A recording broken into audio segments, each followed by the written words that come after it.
సాధారణంగా Pawan Kalyan glamour hero, cinema నటుడు కాబట్టి ఆయనది ఆ గ్లామర్ ఫేస్ అందరికీ అలవాటే. ఖుషి దగ్గర నుంచి తన ప్లేడర్ దాకా కూడా ఏదైతే చేసుకొచ్చినటువంటిది.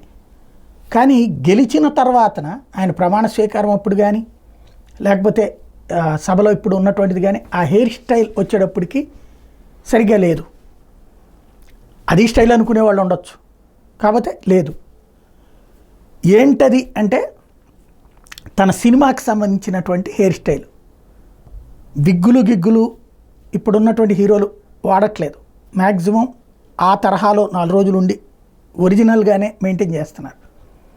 తర్వాత హెయిర్ స్టైలిస్ట్ సరి చేస్తుంటారు.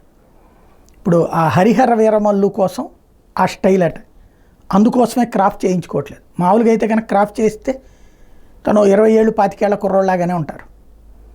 ప్రస్తుతం అది ఇప్పుడు ఏదైతే తన అన్నయ్యకి కాళ్ళకి ప్రాణం వెళ్ళినప్పటి నుంచి తాజాగా జరిగినటువంటి వీటన్నిటిని గుర్తు చేసుకుంటూ టీవీ ఛానల్ గుర్తు చేస్తున్నాయి.